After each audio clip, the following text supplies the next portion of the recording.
While there are infinite people with sordid pasts from Florida we could explore, we're going to be looking at one specific person today, Glock 9. Where did he come from? What shaped him into the killer he'd one day find himself morphing into?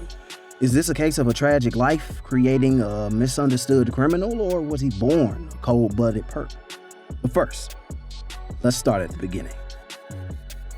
Jaquavius Denard Smith, or Glock 9, was born in May of 2000 and has been an active rapper since 2017.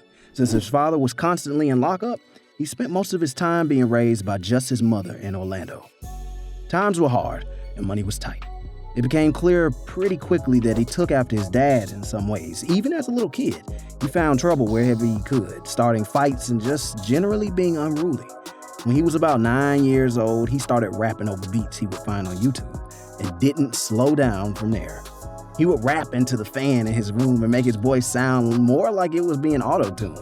A lot of fans have compared his style to Kodak Black, but he's not a fan of that.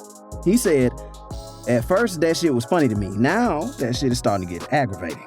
It's really how I talk. I rap how I talk, and they think I'm really trying to sound like that man." That being said, he cites his influences as T-Pain and Lil Wayne. While the signs were there from the time of his early life, he also showed a lot of potential and really could have made more of himself if he stayed on the straight and narrow. How is it that he descended into the street life in such a big way? Before he had dropped his first single, before he even decided on a rap name or thought about doing it professionally, he caught his first case. When he was 13, he was sent to jail for stealing a car. He eventually found out that it was a bait car equipped with a GPS. Luckily for him, he ditched the gun he had before he was pulled over, meaning he avoided a firearms possession charge. He recalled the incident in an interview with Vlad TV. Undercover truck, we didn't know that. It had a track in it the whole time. That bitch said an affidavit and all. We didn't know that though. Oh, had a tracking mechanism in it? Yeah, it was a police truck. In just 2 more years' time, he catch yet another case. And this one would be another step in the escalation of his crimes. But why? Did his first taste of the thrill make him crave more? But when he was 15, he was arrested and convicted on multiple charges. Although he had a gun during the Grand Theft Auto incident, he didn't catch a charge for it. This time would be different. Real name is Javari Walker set off a string of gun violence spanning from Orange to Osceola counties. He was charged after attacking someone with a firearm and for unlawful discharge of a firearm, violating the terms of the probation he was put on during the auto theft. The shooting left a 17-year-old in the hospital. Days after our investigation, the sheriff's office publicly acknowledged the gang problem and pleaded with the public for help. According to the news, the shooting was an accident and didn't leave the boy permanently injured or anything like that, but it still earned him 3 more charges. He spent some time in juvie before going back to school. When he did go back, he joined a football team at the private school he attended. Everyone on the team was a felon, and he got along great with the rest of the boys. He thought football might just be his thing for a little while, but the future had other plans for him. In 2017, he uploaded his first major track to SoundCloud, and at that point, he went by a different name, YJB Quay. That track accumulated over 2 million views after only a few months, making for his first viral hit. This debut mixtape, Bloodshell's Revenge, would mark the first time he went by his later name, Glock 9. 2 things were important in this decision: the reliability of a Glock 9 pistol and Channel 9 in Orlando, where he had been featured on the news a few times for his crimes. Bloodshell's Revenge landed him a spot at Cash Money Records. Things were looking up for him until an old friend of his got out of the joint. Hot Boy was originally cool with Glock 9 until he started rapping too. Hot Boy claims the reason the beef started is because Glock 9 didn't want anyone to stop his shine. This is where the gangs get involved, see? But is fighting really necessary here? Can't they coexist? Why does it have to be a competition when all the incoming beef could be prevented? Glock 9 runs with AFNF, while Hot Boy runs with 438. That's important because a lot of the charges that Glock 9 would go on to face are racketeering charges. Essentially, what that means is when someone is hit with these charges, they're declared the leader of the gang, and any crimes anyone affiliated with them commit are considered to have been done on their orders. The FBI investigated, and there are over 700 pages of court documents for the trial. Glock 9 is accused of participating in a drive-by, ordering hits, and tons more. all under the AFNF name, which he claims isn't a gang at all. He says that it's the name of his label, which he and his friends release music under. During most of 2018, 2019, and 2020, things were relatively calm for Glock 9, other than being arrested 3 times, mostly for possession of a little green and carrying a firearm without a license. He had a huge track with YNW Melly that blew up on TikTok called 223s. While that seems pretty big, it's nothing in comparison to everything that would go down in July of 2020.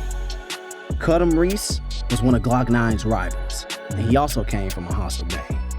Glock 9 and one of his associates, Ballpark, hopped out of the car they were driving in and shot up Reese's house, hoping to hit him. But he wasn't home. But 5 members of his family were, so his sister told the police that it was definitely Glock 9 and Ballpark who fired the shots. He went to prison for a little while for this one, but after a while, he was released on bond.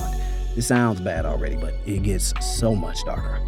Instead of just hitting Glock 9 with the original 1 charge, matters got much worse for him at the beginning of 2021. There was a new district attorney in town.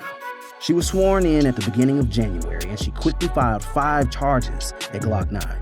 Since there were 5 people in the home, even though no one was injured, there was a charge for each of them.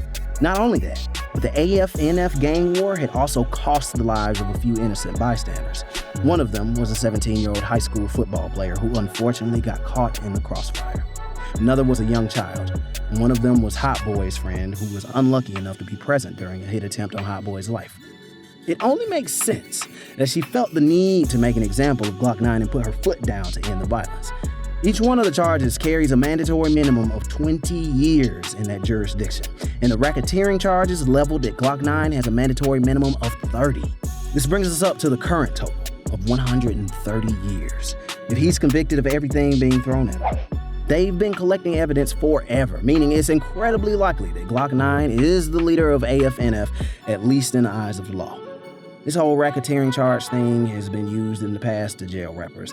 It's not a particularly new law. Technically, it's called the Racketeering Influenced and Corrupt Organizations Act, or RICO, and it was first introduced in the 1970s, near the height of the Italian mafia's power in the United States. Just a few examples of those who have been put behind bars as a result of this legislation include people like Bobby Shmurda, Gucci Mane, 6ix9ine, and Casanova, and YFN Lucci. It was mainly used to deal with the mafia and other organized crime syndicates, but it's also used to take out big-name rappers.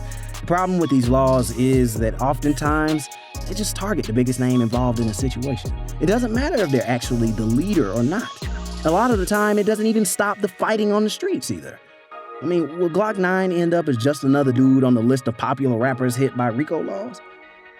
Anyway, the extent of RICO laws reaches tons of people from both sides, both 438 and AFNF, even reaching out to a third gang called 9LOKKNINE. A grand total of 34 people are involved in the RICO cases, meaning that a good portion of the gang population in Orlando are getting years upon years in prison. Glock 9 maintains his innocence, or at the very least, that AFNF isn't a gang. He claims that it's obvious when the courts look at his organization, they should easily see that everyone the documents claims he's commanding are older than him. That doesn't really seem like a solid defense though, and it still sounds like he's involved even if he's not the leader. Hot Boy, on the other hand, has entirely flown the coop. He got out of Orlando when everything started popping off. He ran from the police, and it seems that regardless, the cops are going to prosecute him to the fullest extent of the law. Since he doesn't have the same attempted murder charges as Glock 9, he won't do nearly the same amount of time, but that doesn't mean mandatory minimum of 30 years in prison ain't gonna hit hard. Man, this is crazy. What do y'all think though? Was Glock 9 born bad, or was he shaped into who he was by the streets? Does he deserve longer than anyone's ever lived in prison for one instance of attempted murder, even if there were 5 people inside the house? Will this war even simmer down, or is it always gonna just rage on? Let us know what you're feeling down in the comments. Don't be afraid to like and subscribe on the channel for more rap news sent directly to your subscription feed. And as always, have a great rest of your day. And don't forget to keep it RIZZLE.